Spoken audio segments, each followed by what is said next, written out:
Well, we're back.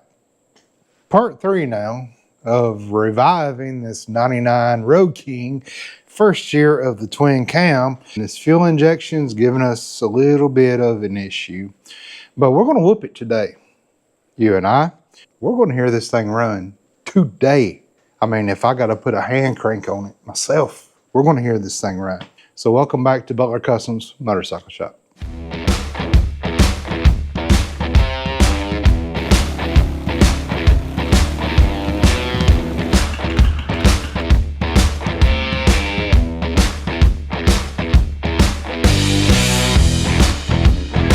This old M&M fuel throttle injection body thing that Magneti Morelli is giving us little fits. Now, I don't think it's the throttle body's fault. I think it's the fault of me buying the wrong O-ring rebuild kit. The reason for that, I'm usually very careful about when I order things, because I don't want to order something that'd be wrong and then have to wait again. But this kit was for the 99 Road King. It was for the twin cam. All right. Well, it's for the Delphi EFI, which I kind of scratched my head with that because the Delphis came after the M&Ms. So I don't know what's going on there. I don't know why they said it would fit a 99 Road King if it's not for this M&M throttle body. But we got to pull this tank off again, and the crossover bar. We got to get the fuel lines off. Those are the Goodrich fuel lines, and I checked on that rebuild kit. That's what they were for. But I know when I put them on, these don't fit right. I think we can use the old ones. I think that'll be good. We're going to put them on there. Then we're just going to see what it does. Can it just run? Then we still got a lot more things to do. We got tires, we got brakes, is that about it? We already flushed the tank out. We've already put the cam tensioners in. We got to change the oils, the oil filter, the plugs, make sure all the digital electronics work on everything. I did go ahead and throw the mirrors on, and I like those style a whole lot better. They look really good. I did notice on this, when I was putting that mirror on the left side of the bar, it looks like the harness that runs up got pinched into the clutch bracket. So we might have to address some wiring issues there, and the bracket was loose where the clutch is, so we'll have to look at that. But let's get into it. I haven't checked compression. Some people like, you got to check compression, but the condition of the inside looked really good. The sound of the motor sounded good. If we get everything back together and then there's still no firing, no combustion, then of course we'll check compression, but I don't think it's an issue. This motor looks like it's been really well kept. So let's get to work. All right, so we got our tank off. We got the crossover motor mount off. And I should have known, guys, when I put these on, they just weren't tight enough. But I didn't know, with these being not stock, these lines, if they just took different O-rings, but evidently they don't. I'm going to do one line at a time. I get a pick and get these new wrong, bigger O-rings off. Then we'll go over to the table. I'll show you the difference in these. Here's the difference. These up here on top are the stock ones that we pulled off. They're still in really good shape. They're bendy. They're not flattened out. They weren't leaking before. I do not like reusing O-rings, but in this case, we got to. I cannot find a kit because a lot of people did not like the M&M because when they worked, they were great. When they went out, they were terrible. Or if you tried to upgrade the cams and pipes and wanted to tune the bike, forget it. Those things were just meant to run stock and nothing else. So you don't find a lot of new parts for those. You can find the whole throttle bodies You can find them all day long because people will just take the whole system off. The ECM comes out, all the harness comes out, all the doodad and electronic accessories come out. And then you go back with like a Dynatech or a Ultima ignition and run a carburetor. So you could do that. But the kit's quite expensive. Not hard to do, just expensive. Here's the new O-rings, and you can tell they're a whole lot thinner. And actually looking at it now, it's a little bit bigger diameter on the outside and a hair on the inside. These are even thinner on the top, although the diameter looks the same on those. So let me oil these up. We'll throw these back in. Hopefully to goodness those injectors aren't clogged and they work. I mean, they are getting power to them. Now, I don't know about the ECM side of it, if it's pulsing to ground it out to open to spray.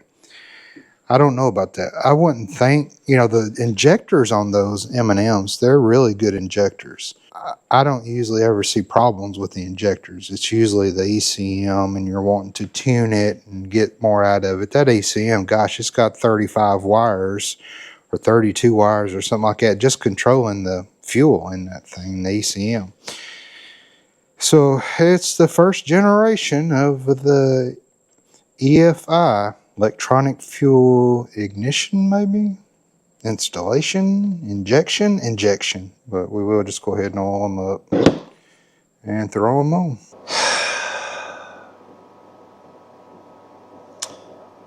I found out as a mechanic that usually O-rings work better when they, the last one I'm putting on broke. I looked through all my O-ring kits. I went to the parts store for gas, because you can't just put regular O-rings in round gas, so it'll eat them up. No good. It's broke. So we cannot use these old O-rings, which is probably a good thing anyway. But guess what I found? You're not going to believe it, but you got to, because I'm saying it. Let me show you. Well, tickle my toes and feed me a cookie. Look at this. Would you look at this? Just look at it. A James gasket kit, Magneti Marelli fuel injector gasket and seal kit. There's my culprits right there, but it also comes with the injectors, gaskets. It comes with the new intake gaskets. It comes with these things that I don't know what they are. We'll find out. These two things, I have no idea. Maybe that's the O-rings on the bottom of the injectors. The blue things, not sure. And then this thing, no clue. But this is pretty neat, because we'll be able to go through the whole throttle body. If you've never seen an M&M fuel injection coming apart and going back together, well, we're doing that now. All right, so let me get this ordered real quick. It should be here in 2 or 3 days. Then we can get back on getting this on the road. I got tons of other stuff to do, so you might not see this coming up next after part 2, but you will see it as soon as we get the parts in. We'll get it on there. And this will let us take those injectors out, test those, clean all that up. And besides the time delay in ordering the part and getting it in, this is kind of the best case scenario. Now that I know those kits are available, we can rebuild everything as far as gaskets and O-rings in this throttle body. That means I can go ahead and take these injectors out with everything off. We can test those. We can clean those. All right, we're back. We got the kit in. And as you can see, this kit is a whole lot more detailed than this kit. These O-rings, I can tell you already, are quite different. So this indeed does not fit the Marelli or Magneti Marelli, the M&Ms. So because we get all this stuff in here, we're going to use it all. So we're going to take this throttle body out, injectors out, get these out, our crossover bar, so our breather bolts, and then we can start taking all of our sensors and stuff apart. These had red Loctite on them. Didn't want them things going nowhere, did they? Now our breather bolts here. All right. Woo! Oh no, that's not good. Feels like sand. I mean, there was no jump down inside, but oh my. Okay, that smells like fuel, but why does it look muddy? So when you pull these off, there's a washer on the outside that sets up. It's got a bigger diameter here that sets up inside the head of the bolt. Then on these crossovers here, I'll get this out, you'll have a washer on this side and a washer on that side. And the smaller ones, they will not go all the way over the breather bolt. But I've never seen breather bolts look like that. It's definitely gas, so maybe we did need a good rebuild. Anyway, now the crossover hose comes down and goes back into this plate here. Kind of breathes back into the throttle body. But you know, the inside of the throttle body looks good and clean. I don't know. I got one side very gritty. I got the other side gassy, gummy. All right, so you can kind of see now how big this daggum throttle body is. Now we got sensors. You got the position kind of sensor there. You have another sensor or kind of mechanical mechanism here for your throttle. I think that's for like your idle, like when it warms up, kind of opens up. There's another little sensor here.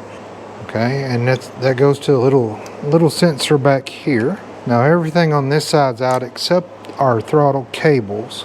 All right, our throttle cables up here are 3/8 on both the lock nut and the adjuster. So I'll run the lock nut back. I'll run this adjuster all the way in. All right, so here we have our temperature sensor. You can just pull that back. There's a tab there we'll pull up and pop that off. What I like to do is go ahead and take this sensor out, because when you're in here breaking these free, you can accidentally hit this and crack this clip off that your wire harness goes into. And then, you know, that's not good. So I like to go ahead and take this sensor out, get it out of the way so I don't damage it trying to get the intake off. And that is a 3/4 inch. And I believe there's enough room to run a deep socket on there. Just enough room, so that's good. Just give it a little crack. And then I won't loosen this with this on here. I'll take it off, because if not, you'll get your tools, your ratchet stuck. There's your temp sensor. Now with that out of the way, I will take something, cover that hole so that I don't get any debris down in there. And now here we've just got on this side and this side standard bolts. On the other side we've got those Allen bolts. Oh, 1/2 inch. There we go. Now usually these will crack and pop on you just where they've been in there and heated and cooled and heated and cooled, but these are coming off pretty easy. Now these intake sort of housings here, they're slit so that you can just pull the intake off the other side, but I'll go ahead and take these out for the moment. Then when my throttle body comes out, I will go ahead and stick these in first, and that helps me get this bracket on to kind of line it up. But I do want these out all the way. That'll help with removing it. You have your injector connectors. So this, of course, for the front cylinder, this is for the rear. Now the way you get these off, and you need to be careful about them, is that you'll actually push this metal clip inside. You don't pull these out, you push them in. Now, if they've been in there a minute, they're going to be hard to get out with this under the bike. So I just want to try and see. Okay, that one come out. So say you'll just push that metal piece in. Let me see if I can get this one out. Yeah, okay, very good. Everything's off the throttle body except the throttle cables, but they're loose. So now we can just go loosen the other sides of these here, and we can bring the throttle body out that side. All right, so here's the back of the rear jug, and that's the Allen we need to take out, 1/4 inch. So with these throttle bodies, they leave you more room than the carburetor intakes. So you can usually, with a wobble socket, just get on there. There we go. And then we'll just very carefully try to break this free. There we go. All right, we'll get that out. The other one over here with this wobble, I can actually go in this hole here to get to this other side on the front cylinder. And that gives me a little bit better angle there. Boy, it's beautiful today. Like 70 degrees. And that's just perfect temp here. So the kids are outside playing. I might have to shoot some of this at night just because I don't want to tell them to go inside on a day like this. Now there's nothing holding this throttle body on. We're ready now to just kind of wiggle to break it free, and it'll come right out. Now we can go ahead and, oh, these are on there. Man, this needed this anyway. Okay, now I want to show you something here. So this front cylinder had a whole lot of blow by. You see this here? How it's discolored? That means it was blowing out here. There wasn't a good seal on this intake on the front cylinder. Now our throttle body's ready to come off. The only thing holding it on is our cables. And now that we got the slack out, we should be able to bring this cable out. And this one is already coming out as well. We got to run it back through here to get the slack we need. All right, that's out. Now our throttle body's out. Look at this big spaceship. Goodness gracious. The only thing holding these injectors in is this right here. See how it's got these tabs here? And it's holding these as well. So once we break this free, which I didn't have room to do under here, so I got to hold the throttle body and probably get an impact on that just to break it free. Then we can take both injectors out. I'll mark them of which injector is which because I don't want to put this over here and then all of a sudden the wiring be backwards. I don't think it matters, but I'm not sure. So I'm going to keep them the same. Now I went over to the table and gave this a little zip with my impact gun. And this is a big T50 bit here. But I want to show you how this goes in. So this bolt does not thread into the throttle body. I guess they did that so that you wouldn't over tighten the bolt and crack the throttle body, which is a pretty good design and idea. Actually, when you loosen this bolt here, there is like a little bracket down here that the bolt threads into. So when you take this bolt out, ooh, it's a long bolt. It's not actually a bolt. It's actually a nut. Check that out. It's actually a nut. So then the bolt is actually attached to this bracket here. So now this plate should lift up, and then that gives us access to these up here and to our injectors. Now I've already marked R for rear and rear on here, and F for front and F up here, so I don't get them mixed up. Now these injectors should lift up and out, and I want to be careful not to break that off. They've been in here a long time. And then this right here, how do you come off? Do you just go back through your hole? It looks like that's how it would work. But then how do you come out? Do you come out?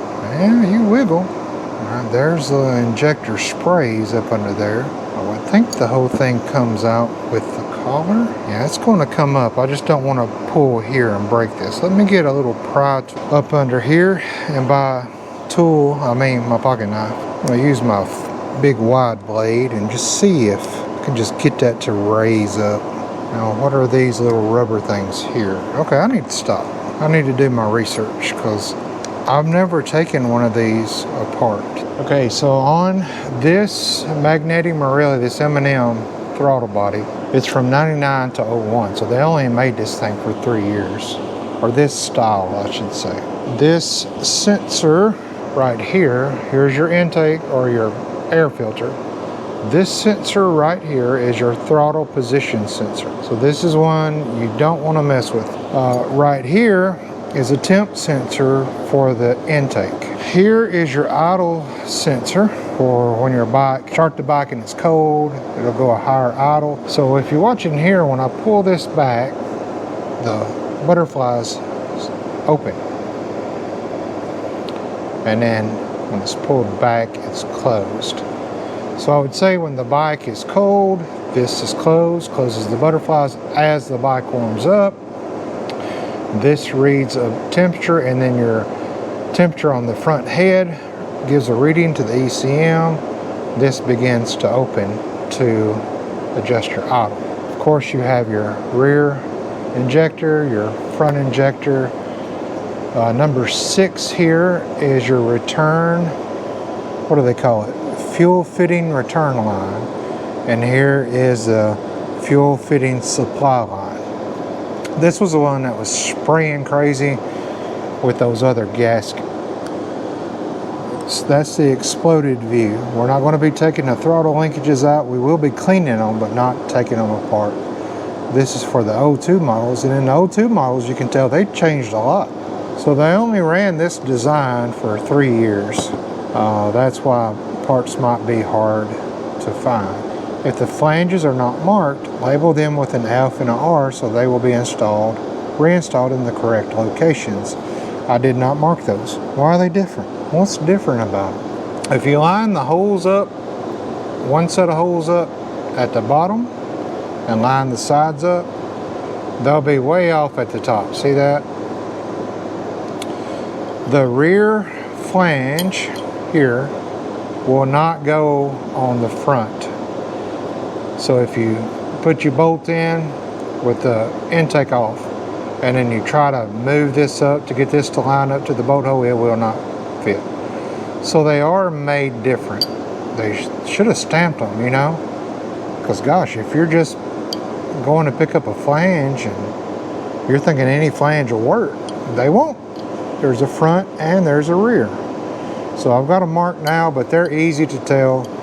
So I guess if you didn't do that step and you go to put these back on, so let's line up the bottom and look at the top, how that don't line up.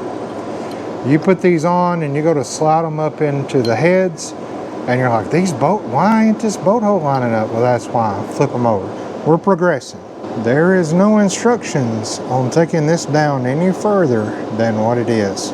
The actual service manual is not showing me how to take this apart any further. It shows me how to adjust this if it's not idling correctly, which is good. I don't know, guys, do I not even mess with them? I mean, we got the kit.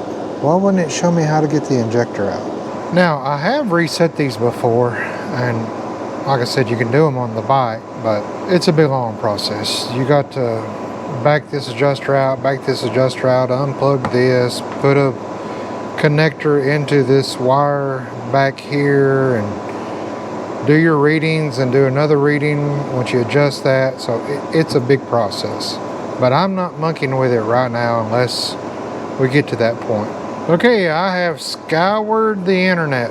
There's nothing on how to get these injectors out, how to get this out. I don't want to crack this throttle body. I don't want to break these injectors. I mean, up underneath there, the injectors look clean. They don't look corroded or clogged up or anything like that. I know we got power going to the injectors. I think it was just, you know, delivery of the fuel was not pressurizing for these injectors. So here's my plan. I don't want to make things worse than what they already are. We've got all these. I just really needed the ones for this and that. We do have the new intakes gaskets, which that's great because they were blowing out anyway. They didn't have a good seal any hoose in house. I think what I'm going to do is clean this up and then just put our new O-rings on here, put this back together once I get things cleaned up, and put it back on the bike. But I couldn't find anything. You know what drives me crazy? I've found a video rebuilding this. I'm like, oh, awesome. I clicked on it to watch it. It's like, okay, we're gonna take this injectors out, take this totally apart. I'm like, yes, I'll be right back with you. Next clip, everything's laid out on the table. Everything's out of this. How did you do it, dude? I don't know. It's a mystery because you did not show it. Then he said, well, now let's put it all back in and put it on the bike. I'm like, okay, great. Show me that. Next clip, boom. It's together. It's on the bike. I can't find a manual on it. This, how to get these out, is not in the service manual. Like I said, I'm just going to clean it up. All right, change of plans. I had to stop, take my son cross-country practice. I was thinking about it. I got the hiccups, sorry. So I come back determined I'm just going to dig into it. I've got the kit. No doubt these O-rings in here are 24 years old. 20 or 25 years old. So they need to come out. If I break something in the process, I'll just replace it. Because you can buy these whole things here together like this, or somebody's ripped this off and put a carb on. So let's do that. Hiccups.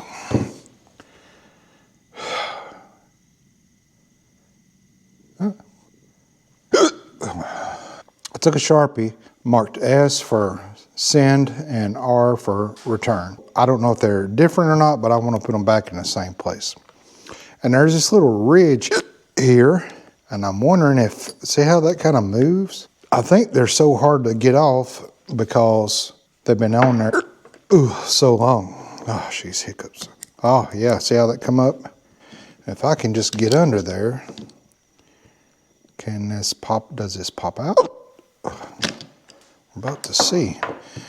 I thought about taking some vice grips and, you know, pliers and grabbing it, but I don't want to booger up where those O-rings sit. Huh, all right.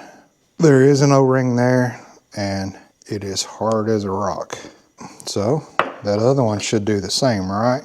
Look down in there, oh gosh. Yeah, we needed to do that. We needed to clean this out. Look where fuel, oh, it stinks, has set down in there. Okay, that one's coming up too. Boy, they're stuck in there though. So now I wonder, does this one pop out too, out the bottom? I'm smelling tons of old gas too. Okay. Oh, wow. Okay, there's that bolt thing. We'll leave that on there. So we've got, looks like a little filter here. And that filter, look how clogged that filter is.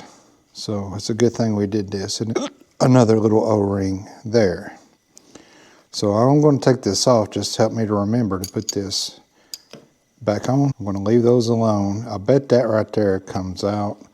But my kit did not come with a new one of these. So it looks like it's metal filter. So I'm going to spray that out. There we go. Wow. I'm glad we're doing this. Look at all that. That's what was holding me up in there. Now these, I'm really worried about these because they look to be plastic, and I don't want to break this plastic. They're so old, they're not even turning.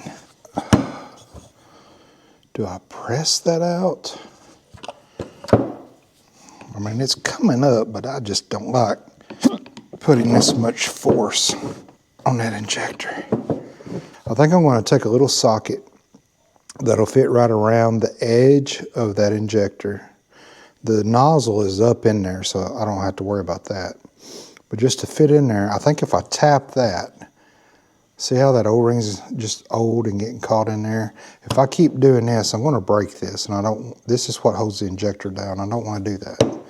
So maybe that's how they come out. They just kind of tap out there. This is already kind of receding back, so it's coming out. But in 30 seconds, fits right over that injector and goes in the hole. And then I got a little mallet here.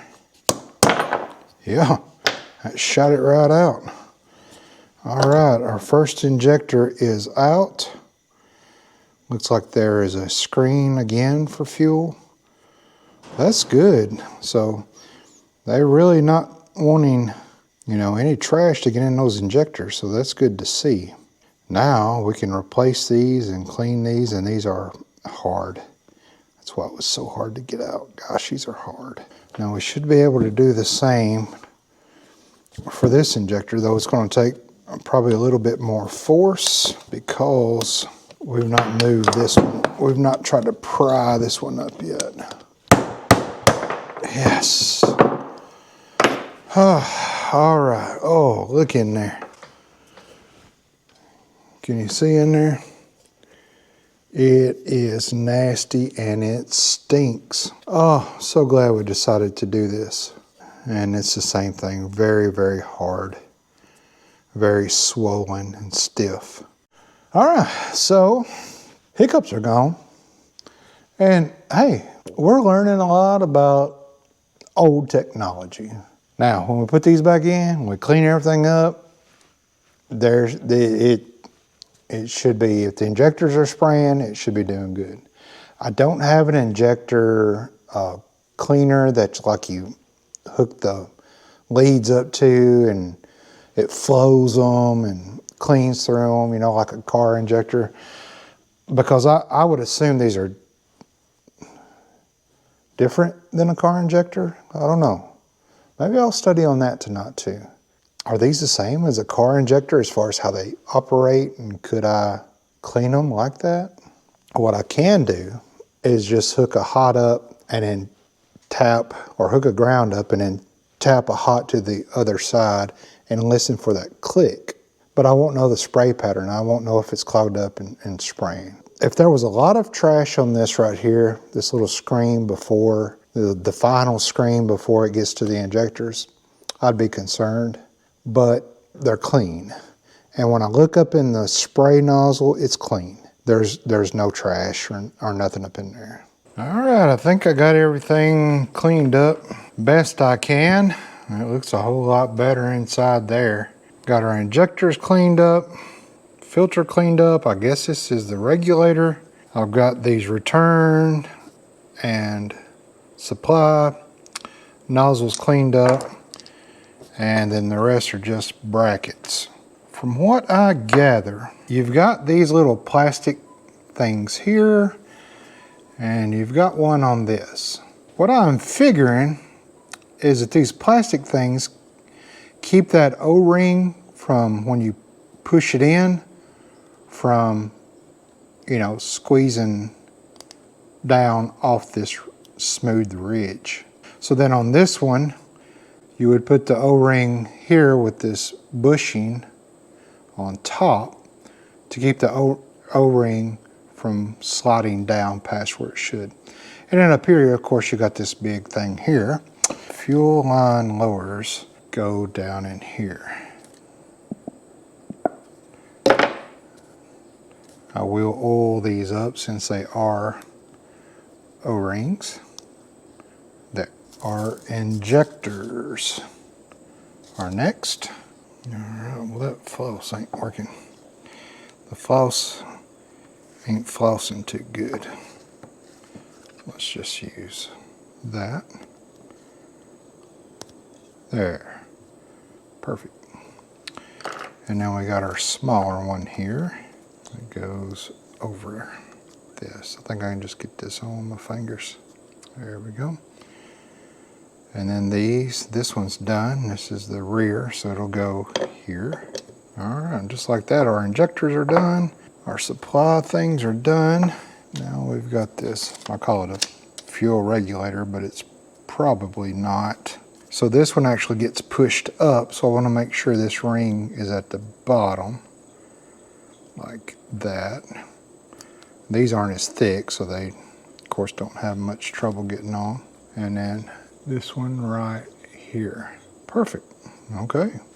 Okay, so the way it looks like this goes up in here, it looks like this O-ring here is going to set up in here and seal. So I guess fuel that's not used in here will fill up through this screen into this, and return up through here and back. Okay, there's a diaphragm here. So I guess when enough pressure gets in here, it'll release that diaphragm and let fuel go up through here, back to my return line back into the tank. So I'm saying that to say this. I think I'm going to press these in first before I put this in. That way when I start to put this in, I can make sure I got it up into this. Because these are thinner, they should be easier to kind of snap up in there. And then I've got this that'll actually go up in there like that. That'll help me as I tighten to press that up in there. So I don't think I can push, oh gosh. All right, there you go. You just push them in. I guess since they're, you know, new O-rings, I guess that's how they're supposed to come out probably too. Now I know I got two O-rings I'm fighting here, this one and this one at top. So it might not press on as easy, but I bet we can tighten that down, and then this is our rear. Because I'm not sure what we're supposed to do to get these to set in. And we can stick this up under here.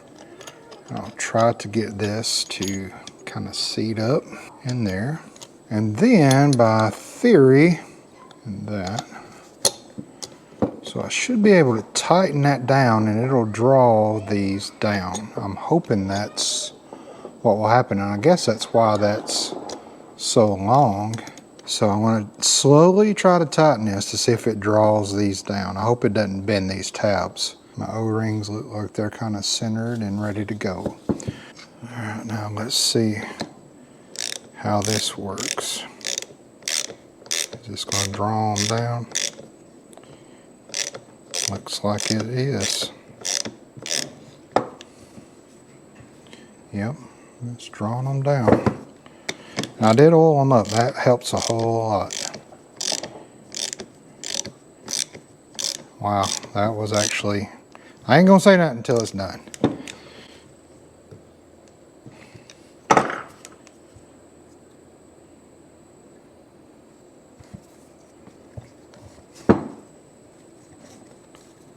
Huh.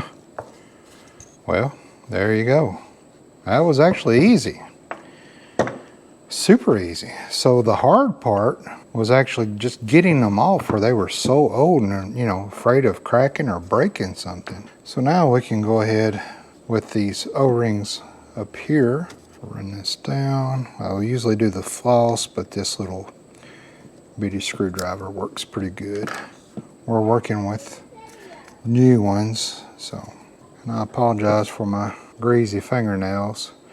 You know, when I watch videos of people working on stuff, I'll tell you a pet peeve. If there's somebody got a long, if there's a dude working that has a long fingernail, nope, I turn it off. I cannot watch that. I know it's weird, but okay. Oh, those are going to be so much better. I think this is going to be the ticket, guys and gals. Okay, we got our longer line here. You'll see a little thing at the top and nothing at the bottom, smooth at the bottom, little ridge here at the top. You just want to make sure these are pointed up, and we'll run it right around here, and then we'll see. Oh, so much better. So much better. Now we can load our snap ring on. And we can go right around there like that. And there. Oh, guys, I cannot tell you how much better that is. Perfect. All right, we'll just do the same to this one over here. Now we're ready. We can go ahead and put our intake gaskets and flanges on. Now you'll see on these intake gaskets, they're concaved, convex, I don't know what the word is. So on the flanges, they'll be concaved, or I guess, okay. If this is concave, this is convex. I don't know. Anyway, line them up. You want these gaskets to where they set flush. And then what I like to do, because you might have to, when you put this throttle body on, you might have to move the throttle body up and down. If these are dry, they could kind of bulge out on you. So take you just a film of oil and just go around there. Okay, not so much on the inside, but on the outside. And let's see, this was the front. This will actually set back like this. So the curved side will go toward the motor. There we go. Kind of evenly on that like that. And then we can still kind of move this around to where our holes are going to be. But now that's flush. And then as we draw these bolts down on the head, it's going to give us a good seal around there. So it's a lot easier to do it with it off like this. And then I just want to be careful of everything. Take a little bit of oil on this flat side. I'll go ahead and put this on. Let's see, what am I looking at? It's going to go like that. Go ahead and put the curved side down so it fits down in that flange. Just like that. And then we can still kind of move it around. And then we'll get it kind of mounted on there. And then we're going to have to move this intake up or down depending on how it lines up with our breather bolts. So I'll show you how to do that. But we're essentially ready now to put this back on the bike. Now before I throw this up in there, I want to start the bolts in the heads on the left side of the bike if you're sitting on the bike. And once I get those seated up on there, then it's easier to get the Allen heads in there. Now I got a little bit ahead of myself. I should have done the throttle cables before I put these flanges on, but I'm just going to twist the throttle to make sure I've got the right one that does the pull, the go fast cable, and it's actually on this back side. Comes around here, get this up, there we go. We get this bolt started here, and this one here I want to make sure that I'm setting where I'm supposed to be. Okay, I'm just getting them kind of snug for right now so that my throttle body doesn't, fall down. Now let me make sure I got my cables where they're supposed to go. Start drawing this down. Now on these, you don't use any Loctite on these. You sure don't want those breaking off in the head. Oh man, that looks a whole lot better. All right, let me tighten up the other two. Now, since we oiled up those intake seal things on the heads, we can actually make minor adjustments here if we need to move this up or if we need to move this down in order to get everything to line up for a breather bolt. Now we can just start connecting things again. There's that one. Okay. There's this little one back here for our temp, and I did replace that gasket. And then our throttle position, which we did not monkey with, and hopefully we don't have to. There's that. All right, that, and now just our injectors back there. Should be able to put this on and squeeze that in and make sure that's locked in. Now we can go ahead and put our engine temp sensor in, this thing right here. Again, I don't use any Loctite. You don't have to thread or put plumber's tape around this, any kind of tape around it, because there's nothing in this hole. It's just a threaded hole. And the reason I put a paper towel up in there is so that I didn't get any debris fall down in the threads and then try to tighten this temp sensor down and then, break something or crack something. So I went to tighten my temp sensor down and I got too far down in here, and now I can't get this off. So I'm gonna have to bring this up here. Then I should be able to get it off. So don't freak out if that happens to you. Easy to fix. All right, where's our line for this? I stuck it behind this bolt. All right, we'll pull this up a little bit. So you want to make sure you get a good clip on that. That'll go on just like that. And then you got that little cover that goes down. Just like that. Okay, got everything kind of cleaned up best I could. Blew up out in through there. Just stuck our new gasket on, cleaned off all the threads. Line our throttle body up now to where these holes line up pretty good for us. Get those started in there. All right. Now I will blue Loctite these, but not right now. Right. These are hollowed bolts, so don't get crazy with them.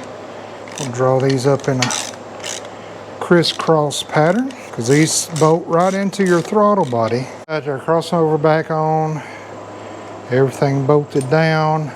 These O-rings that I put on new last time, I never even really got to test them, so they're good. Got our lines on, got our tank on, got the fuel level hooked up, got the pump line hooked up, got the vent hooked up, put about a gallon in it. While we're back here, here's that I was talking about. Okay, that is not supposed to come through there. That's supposed to come out up here in this cutout here. So whoever put this on didn't pay no attention, so we're gonna have some wiring issues. So before I throw any juice to this bike and switch it on, let me undo this cable bracket, push this up in here, and maybe I can, while it's off, and kind of inspect the wires here. Okay, this thing's been fighting us. Boy, it's been fighting us. So what I'm going to do, I'm going to cycle the on and off the pump with this. So I got my console hooked back up. Let me go ahead and fire that on. I did fix that wire, so my brights work. My horn, of course, won't work.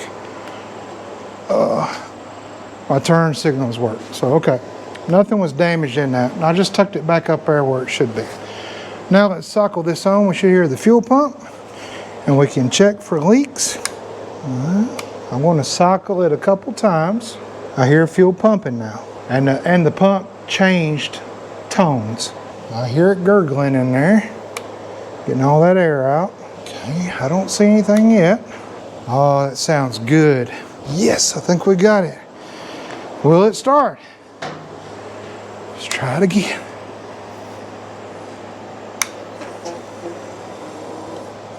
That sounds a lot better. Cross your fingers, cross your toes.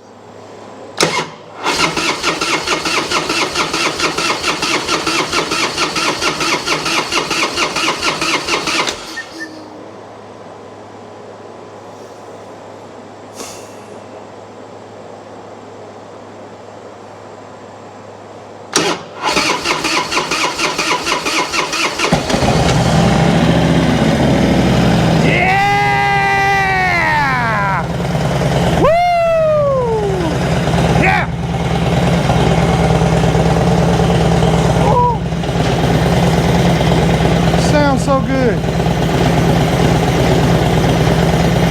Sounds like a new motor. Let me check the oil pressure. Yep. Oh.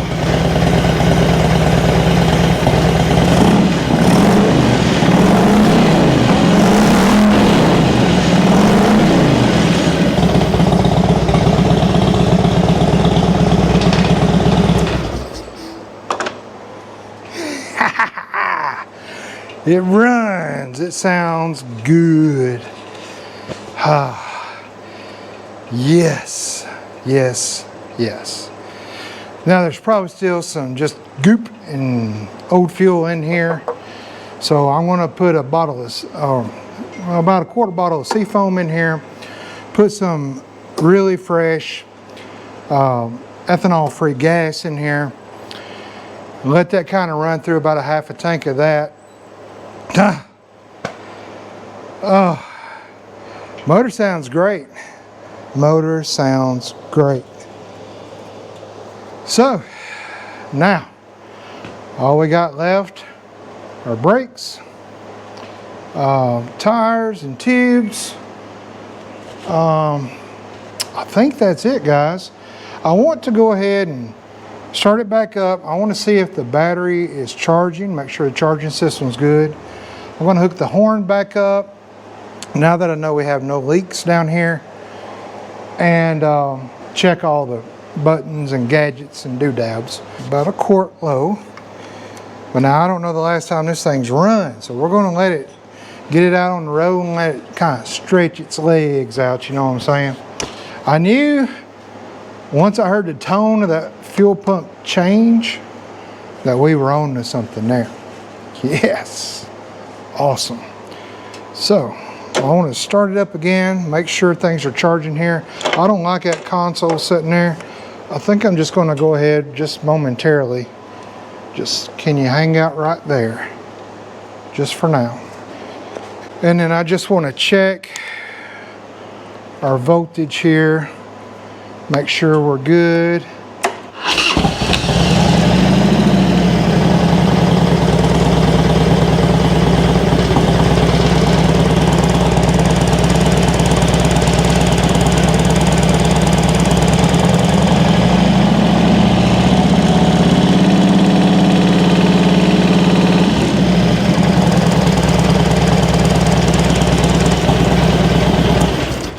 Yes, yes, yes.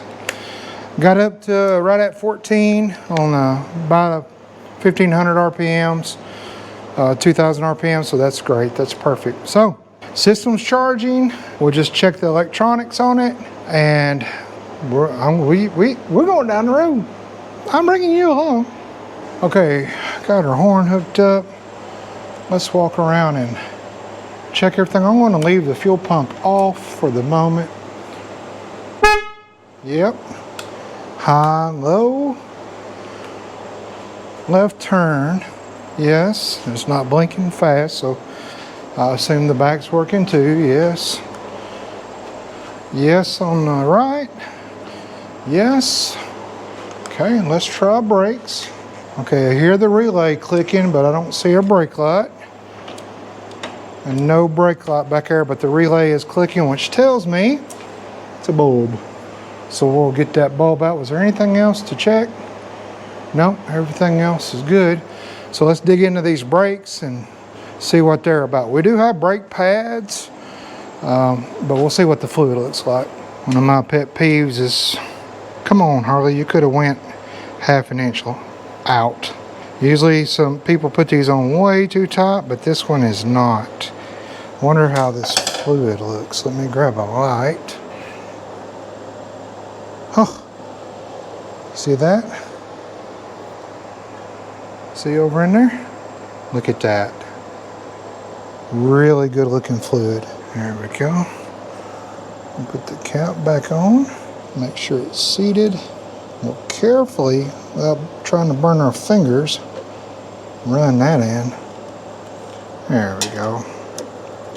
Let me raise the wheel up and see how good of a brakes we got. Of course, we're replacing the pads. But I just want to make sure that our master cylinder is master cylinder, and then we're going to clean these rotors up too. And by clean up, I mean apply the brakes while we're riding. Oh. Yep. Yep. Really good front brakes, or rear brakes. Yeah, these have been serviced. Somebody's taking care of brakes. Oh yeah, much the same.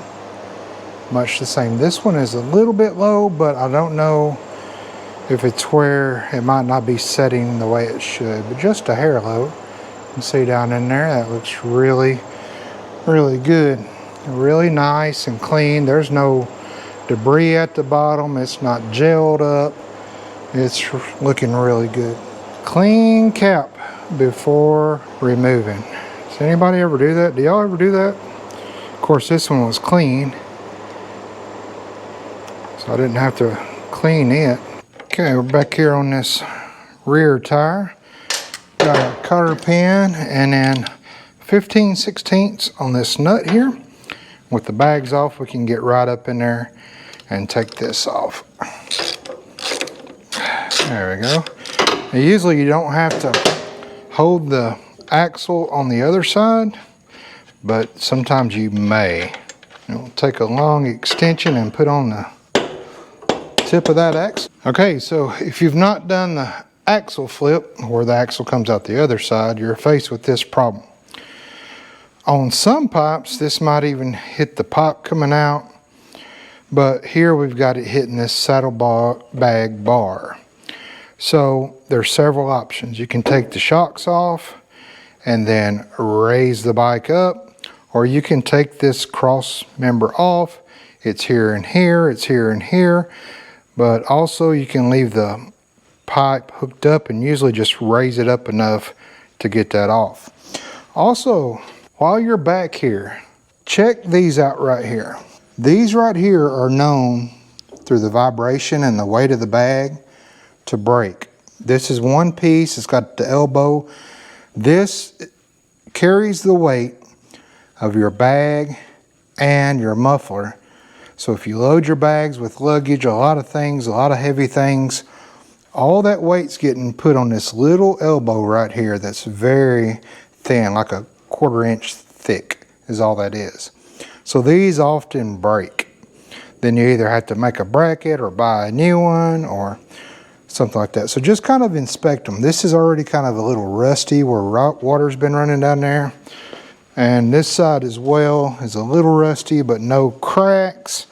If I was to see a crack there, I would go ahead and replace this. Because it's just going to keep cracking and breaking. But this one looks good, just a little bit of surface rust. So what I like to do, I think what's easier for me, is just to unbolt the top of your shocks. These aren't air shocks, these are spring shocks. So I'll just unbolt these 3/4 inch here and on the other side. And then as I lift the frame of the bike up, the swing arm will stay here. And then that'll clear this, and it'll be easier to get that wheel out as well. Put this kind of back here. All right, now as we raise the frame of the bike up, what it's gonna do is lift that up just enough to where it's not on the muffler, but it can come out here now.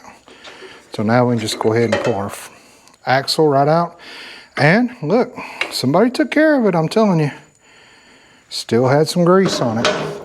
All right, since we're replacing these pads, I'm gonna go ahead and take the caliper off, and that will help me to kind of get the wheel off later, as you'll see.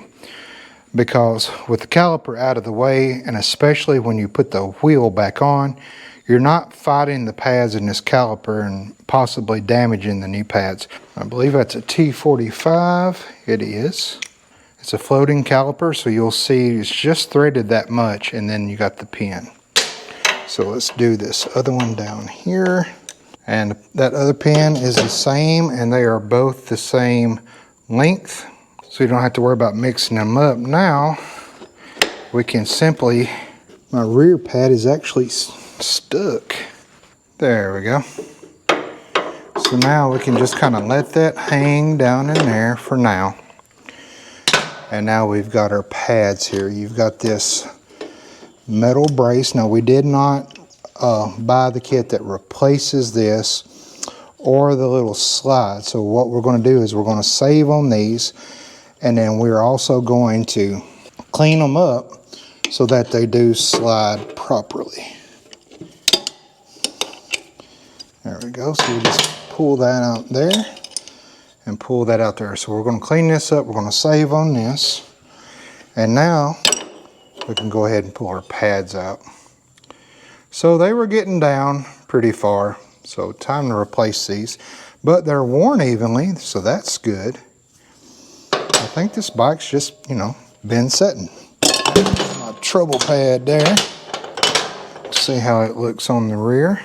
Got a little bit of life left on them, but not much. Now we'll save on these two. We'll clean these up. When you take this wheel off, it's going to be, you know, it's going to give that wheel room to do that, where it wouldn't have done that with the caliper on it. Now the last step before we pull this wheel off is to, of course, get this belt off. What you're going to find is that when you go to shift your wheel forward to get this belt off, it's not going to go forward. And you're like, what's hanging, what's going on? So you've got a 3/8 here and then 2 3/8 in this same rail back in the back. So I like to use a little ratchet and wrench. This one, you just loosen it, and then it's got a slide that slides down. You'll see different fittings. I don't know if these are for different bikes I mean, the Touring's a Touring. I don't know if they use these on the belt drives on like a Softail or what. And they got the same one, they just made different fitting holes. But on this bike, this is the hole here, and that's why you don't take the nut all the way out, because it can be a booger trying to find the hole when you're trying to get this up in here, because you don't have any room to really work. That's why you have to use a wrench or a ratcheting wrench. And then back here you got these two, but they're not cut like this. So you have to take these all the way out. But once you get this seated up in here and locked in, it's easy to find where those go in the back. But this right here has to come out in order for this tire now to go forward. So I'm going to push the tire forward so we can get this belt off of the pulley. And then with that slack off, we can just pull that off and out of the way there. So I've just got a ratchet on my center stand here, and I'm just going to go up. Everything is free. You will have some spacers that will eventually drop out, and I should be able to just pull this bracket up and actually just get it out of the way. Now we're not fighting it when we try to get the wheel out. And on this lift that I have here, I like to move everything on this side and bring the wheel out toward the back, but also out this side of the bike. I've just found over time, of years of doing this, it's just easier. So I just bring this down, and then I don't have enough room yet, so I got to go on up. Now this little piece here comes out, and I tried that when I first got these lifts. I used to have 4 lifts in here. And that tire went down in there, and I couldn't, it got stuck like in the center of this lift. So I just don't use that anymore. I'll just keep raising this up till we got room to get out. That should do it.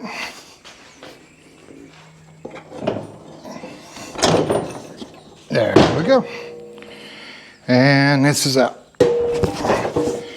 Now, while this is out, we're going to clean this up. It's just surface rust. You can see where the pad's been setting. That's all it is just surface rust. This pad looks good and thick. I might put calipers on it, but it looks fine. There's our little spacer. We'll set over here so we don't lose it on the tire machine. And then we'll also inspect the pulley. All the teeth in it, feel for any wear marks, but this looks really good. This on the pulley side has a spacer here. You can take it out if you want, and then the bigger spacer sits right there on that. It doesn't matter which way this goes. It's the same both ways. So if you pull this out, remember not to forget it, because what can happen is you'll pull this out and then you'll forget about it, and you'll think, oh, well, there's a spacer for that. And this sets in way too far. So you got to have this spacer in on the pulley side, and then this. So I usually just leave this in there. Now, some of you guys have been wanting to see the tire machine, so I thought I'd show you. Bring you along for the ride. We'll take, of course, the valve stem out. Before I start breaking this down, this is a good time to go ahead and check your bearings, because I don't know about you, but my pointer finger fits perfect in that bearing, and I can feel it and check it, and that one feels good. I'll do the same for the pulley side. I'll take a spacer out, twist them, roll them around. Those feel good. I'll put my spacer back in, and now we can break this tire down.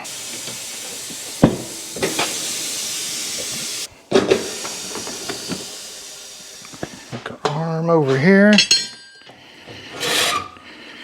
We'll get that down.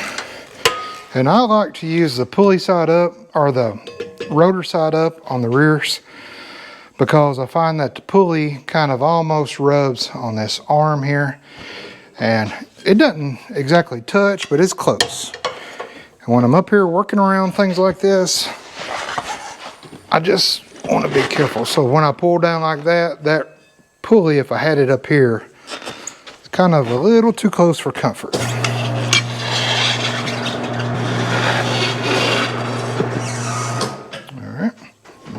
back in here. I'm gonna get this out of the way for the moment because I gotta get that tube out. All right, we'll just get the nut off of this valve stem. It's a 12 millimeter. And then this tire never was flat. I never had to put any air in this tire, so the tube, I don't know, might be fairly new. I like to blow the tubes up and leave them hanging, and if they stay up, then somebody's in a pinch and in an emergency, they're welcome to have it. Okay, now what I'll do is just reach up under here and grab the tube, and I pull it up and pull it up and pull it up and pull it up, and I will leave it hanging off like that. And now I'll back my thing up to about right there. Put this back down like this. Now I could go ahead and try to pull this out. Usually they don't come out. There we go. Yeah, comes out good. Woo! Look at that. You see that? That's what you don't want to do when putting in a tube. That got pinched. So where this is still dry and lighter, this was pinched, that was pinched, that was pinched. That will cause a tube to wear where they're pinched and to just crack and bust. So don't put tubes in with them pinched like that. And I'll show you how to avoid that. Let me go ahead and put the valve stem back in this. I just want to air it up and hang it up. So see now when we air this up, look where it stayed pinched like that. Look at that. And to tell you the truth, this looks like too small of a tube. What size is this? 19. This is a 19-inch tube, not for a 16-inch wheel. Look at that. That's how much hangover. That's why it was pinched. 19-inch and a 16-inch wheel is not good. Never seen that before. That's a first for you and I. Now that the tube's out, we can take this back down, lock that on. We'll go ahead and get that up. Now we'll reach down in here, hook around the top, and then go down here and grab this bottom and get to town. All right, and then our tire is off. See if we can find a date code on this. Okay, 06 is the date code on this. Now, before we just throw a tube on and a tire on, you want to inspect around here. See how that's rusted, surface rust?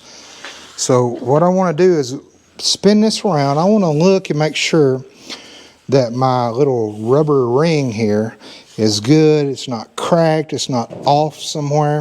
I'm also going to feel my fingers. Make sure there's no burrs sticking up, no rust spots that might puncture that new tube. All right, now everything feels good. So the date code is right here, and this is a 24. Brand new tire.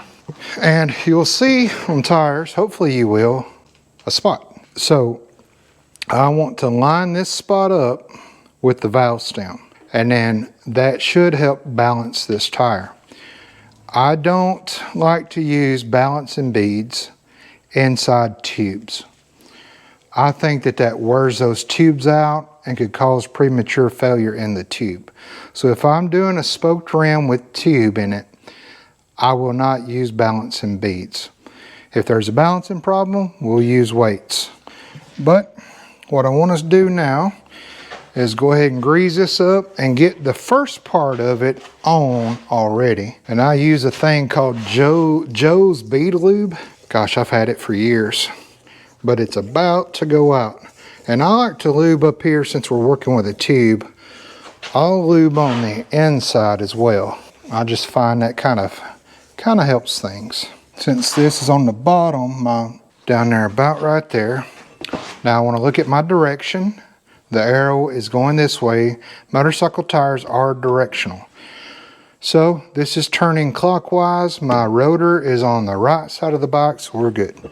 So I'll put that in there. I'll throw this down on here, lock that in, and we'll just get to going. All right, and then I'll hold it down, and that's on. All right, here's our tube. It's a Drag Specialty 5 and 510, 16, not 19, so that's good. And it is a side valve. These are side valve rims. That's important. If you get a center valve, you're going to have issues with how the valve stem's lined up, and it could split right around here. Now, the good thing I like about Drag Specialties is see how this is kind of reinforced around here. And so you're going to find a double nut. Now, some guys say, look, you take both nuts off, and then one's a lock nut that acts as this nut. But I've always been told, nope, leave that nut on there, because when you run this nut down, this nut here will keep it from spinning this valve out as you tighten this.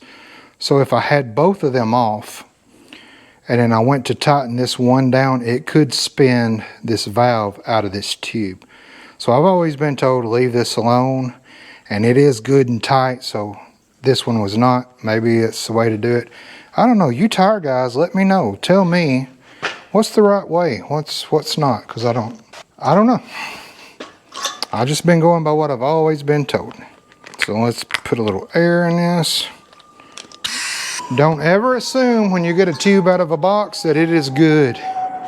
Always air it up. So this tube's staying up, and if you want to know, I guess, what size pants to wear, I wear about a 14 in rims.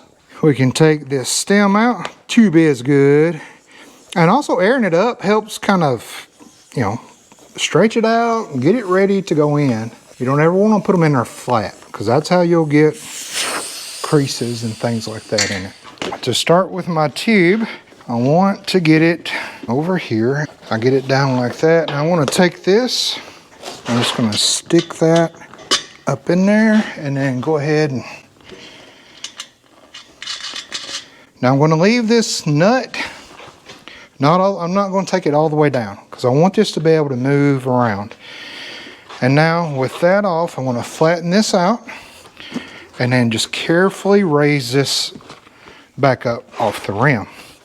And now I can raise the tire up and start tucking. Now when I tuck, I want to take this outer lip here and push it toward this back right here. Then tuck the rim part in the rim. There we go. You want to make sure the tube is setting all the way down around that rim. And what I like to do is to go ahead and just throw a little bit of air in it. Now the valve stem's out, but I want to throw a little air in it just to let it swell up, make sure nothing's pinched. The last thing you want to do is rush through the tube part, put all this together, get the tire back on the bike, and then the next morning you come out and your tire's flat. So just take the time to do this. Look up in there, make sure everything's setting and expanding out well and filling up in there. Now I can let the air back out, and now we're ready to go ahead and just pop this tire on. Put that down, and what you'll find is that your tube now is no longer just setting right here.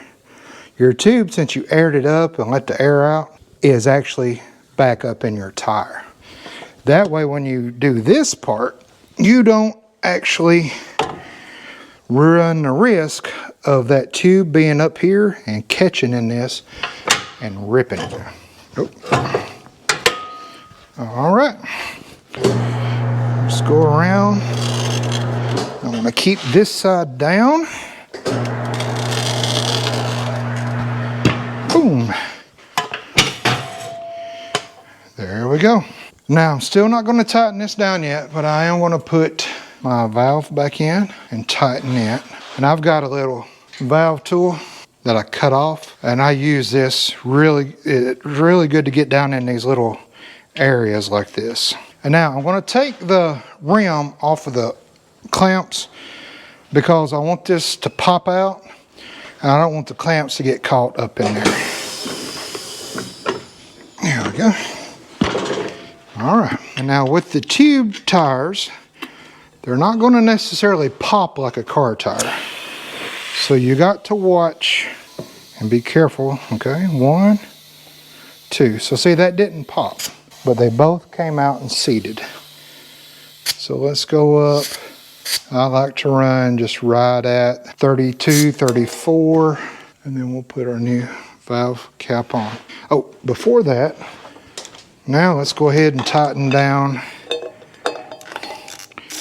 this nut for the valve stem, because now when I aired it up, the valve stem come all the way out. So now I don't have to worry about if it's up against the rim or not, because I know it is.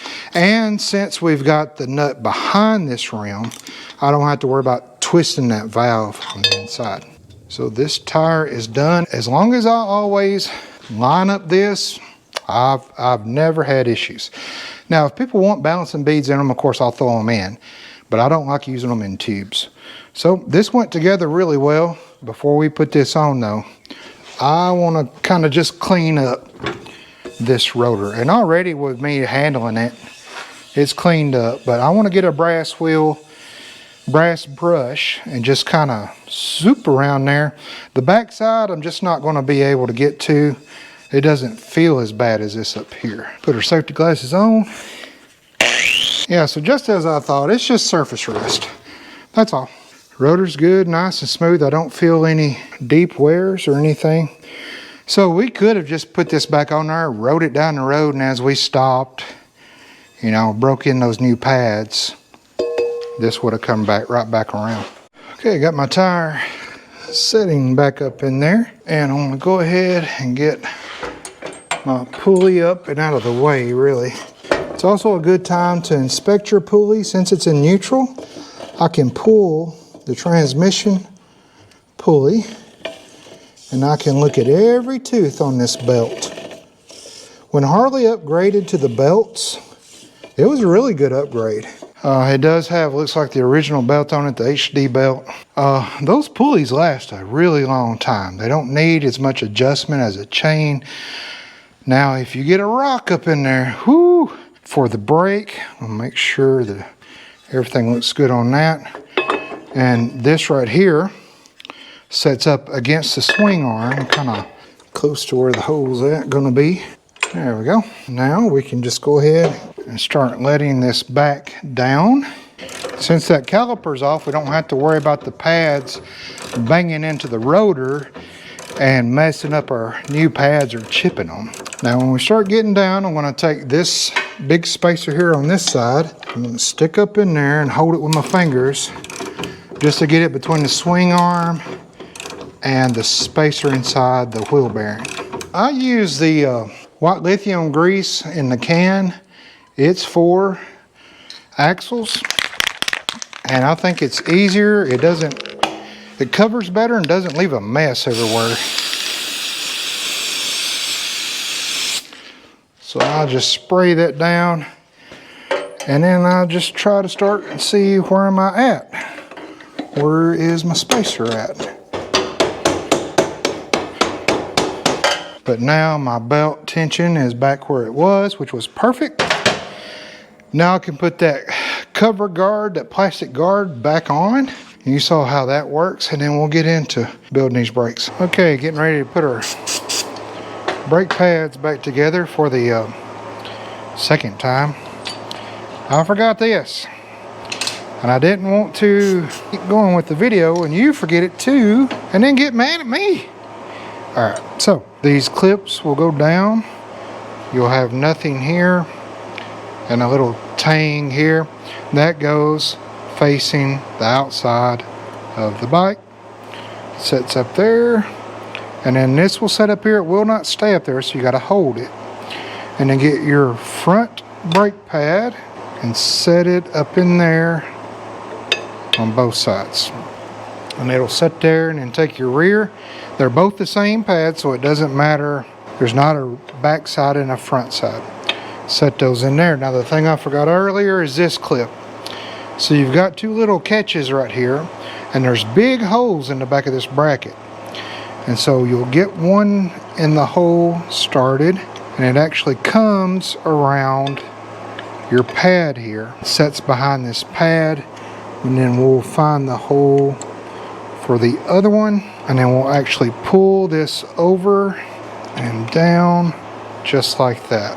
Now we Make sure our rubber in here is good. We've already pressed this back. Get you a clamp that'll fit over the back and go down through the hole. Now these aren't big calipers. They're not locked up, I know, because the brakes worked on it when we were looking at the fluid, but I want to turn slow. It's not going to take much pressure. Give time for the fluid to go back. Don't want to blow out any seals. This is going back nice and smooth. I want to get it back just till it touches the bottom, but already I can tell that's back behind the recess of this. So now I can take this off, and now we're ready to slide this on. Now when we slide this on, we want to be careful of our little clips here. They'll be held into place when we bolt this in, but you want to make sure you don't knock them off or out of where they set. So we want to be very, very careful getting that back on. Feels like everything's good there. Lithium grease this, and we'll glue that. And I like to start here on the top one. Just kind of, get it going. And move down to the lower one. Get it, slide it carefully up in there. So I'll get them seated down, and then we'll torque them down. I'll split the difference and go 17. Well, let's go 18, 15, 16, 17, 18. Before I touch the brake pedal, I just want to move this. You're going to hear it grind because the pads haven't been, pressed and released in yet. But I just want to make sure nothing's in a bind. Now I'm going to slowly push the pedal because it's going to take a couple pumps for that piston to go back out. But I don't want to ram the pedal down. I just want to be slow about it and let that piston push on out. You can feel it. All right. Now release, push. Oh, we got great. Now that kind of grinding you're hearing is that surface rust that's still on this back here. So that'll all come off and it'll get pretty quiet for us. But everything's working good. So when I take it down the road for the test ride, that noise should go away. It's not grabbing, it's not binding, it's releasing, it's gripping good, so we're good. Just put a little inside the thread there. And thank you to one of my subscribers that gave me some thread lock. Whew. I don't know why they just put like a 1/1,000,000th of an ounce in a bottle, in a big bottle, but they do. All right, so now before I tighten this down, I'm going to actually put my shock bolts back in. I'll red these as well because we don't want that coming out. Anything that can be dangerous coming off on the road, you want to Loctite them. You want to red them. Now I can raise the rear wheel up now that our shocks are back on. Then I can tighten that nut. I never like to tighten that axle nut when my wheel is not off the ground or when my wheel's still on the ground, because it could just kind of be in a little bind and you don't know it. Make sure, since we didn't move these adjustments, make sure your plate's setting up to the back of your swing arm on both sides. Everything's lined up really, really good. We got red on our nut already. And usually you can kind of zip this on with an impact and it usually doesn't turn, but I can look through the spokes and see the head of the axle bolt or axle shaft. Yeah. And yep, it is not turning, and that is good and tight. I will put a new cotter pin in there. There we go. I picked this set up at the Freight of Harbors, and it is really nice, very useful. 555 pieces. That's an odd number, isn't it? Does it take a big one? There we go. All right. Front rim on, or front tire on, front tube on. Everything went good with that. And the tube, the old tube was actually a 16-inch tube. All right, so the brake pads caliper is held on with this big kind of sliding bolt here, and then an Allen on top. And I just stuck this in here to keep the pad in, because when you take all these off, understand that your pad here will come out like this. So what I find easier to do is to go ahead and loosen up this 5/16 bolt right here on the back. Go very carefully because these are known to break. They're teeny tiny. And all that does is just hold this plate on that holds on to the back of your pad. And now this pad will slide out. And then this now has a clip up in here, which you have to kind of raise up and pull out. It's got that right there. So we'll set this up here to the side for now. We don't want anything hanging on that brake line. So there's our other pad. So now you can see the difference in the old and new. Let me get you a light over here. Why don't you say something? You got to speak up when you can't see stuff. There. So see the difference in the pads? Maybe if I put them like that. Big difference there. So these were in need of changing. Now there is a specific, measurement you can take on that, but not knowing the condition of these brakes and pads and stuff, let's just go ahead and change it. This just pops up out of that clip there, and then we can go ahead and put the new one in. Let's take it in that way. You want to make sure this spring is not broken. It keeps good tension on this pad. And you want the pad to set up flush, just like that. So now when we go back in here, after we get this piston compressed, and the piston plunger looks nice and good, that'll go up in here. It'll snap back up in there, and then your top bolt goes back in there. Now I want to show you. There's a little pin here that catches. And I don't know if you can see this or not, but see how this is smashed in? So somebody did not pay attention when putting this back up in here, because this is cut out. Now this moves, you can move this around, but this is cut out so that this little piece slides up in there. And somebody has not paid attention to that and tried to run this up in here. And if you got any kind of fancy little caps here, just take you a paper towel and put over that. There we go. And then just when I feel it seat and I can see that it's clear, I won't go any further. I don't want to blow them out. So I'm going to take this off. The purpose of this tab and this is so that this can go back and in. And this is actually really seized up. So I'm going to pull this out. I'm going to clean it up good and get it lubricated, and then maybe that'll slide in and out. There, now let's put this back in. Oh yeah, whoa, there we go. So these are supposed to slide in and out just like that. Just like that, and now pull back, and then when you push the brakes, that goes in. When you release the brakes, that floats back out. So that little clip there, that little pin there is very, very important.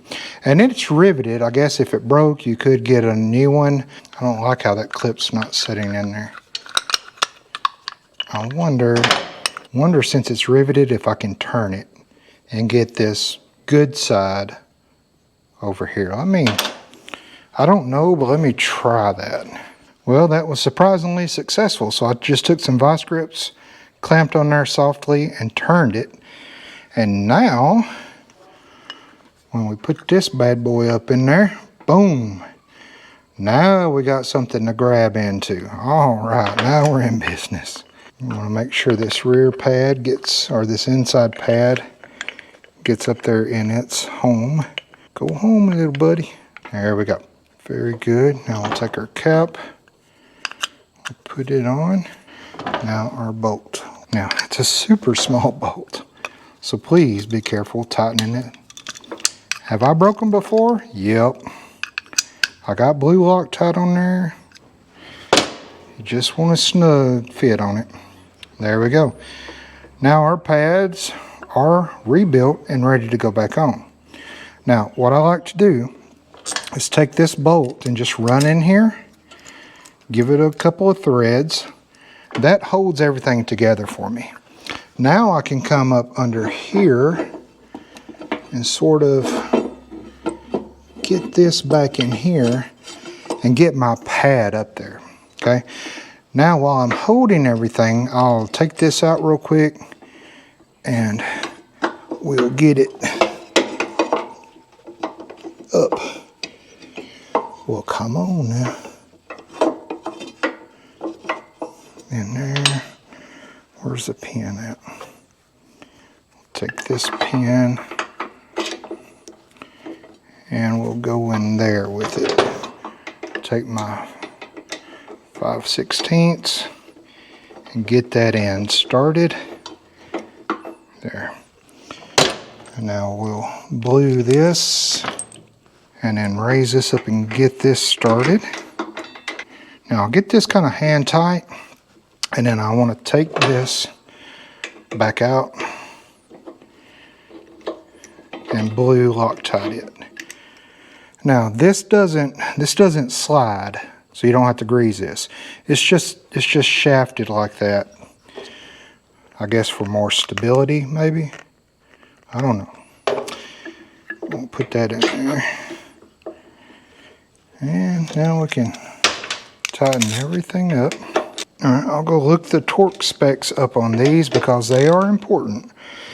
Because if you over tighten these, you'll break this bracket that is made into this lower fork tube assembly. If you do that, well, you're replacing this fork tube down here at the bottom, the lower tube assembly. So you want to make sure you don't over tighten it. You want it torqued. We got blue on it, but let me go look at the spec. I'll torque it down.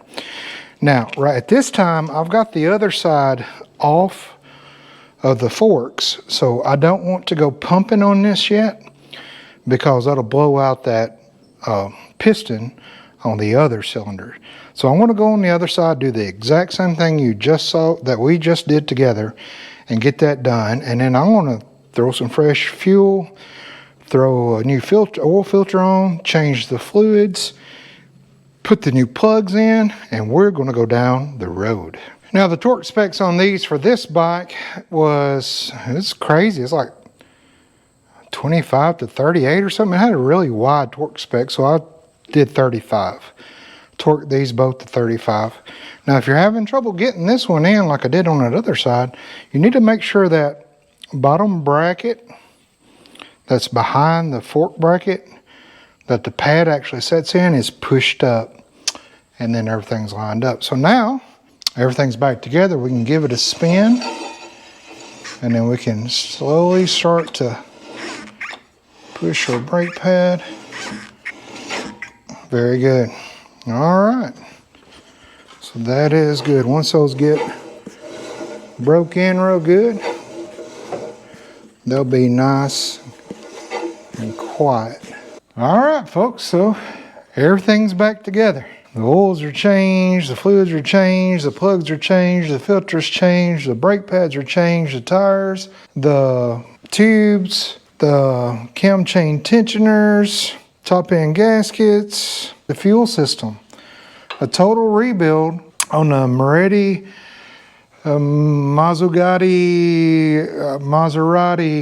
M&M fuel injection.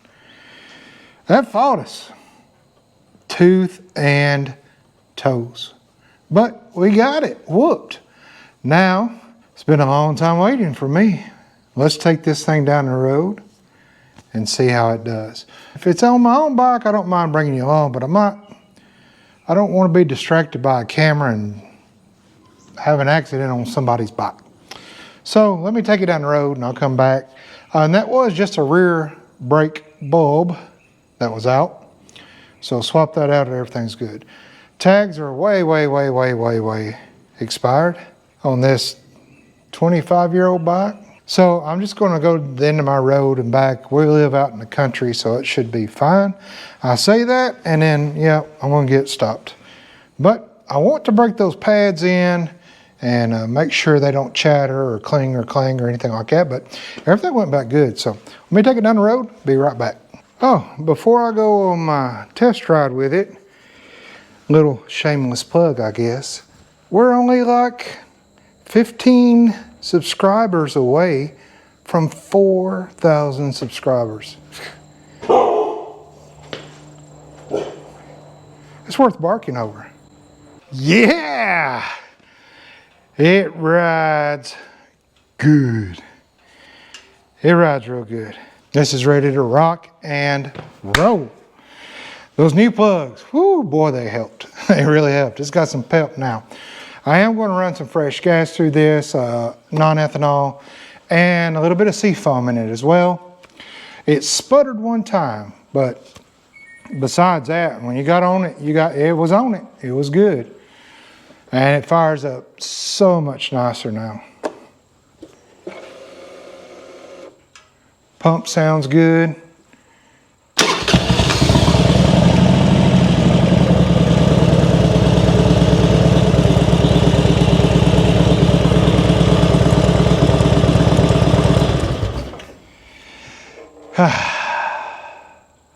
Let's just take a moment to smile.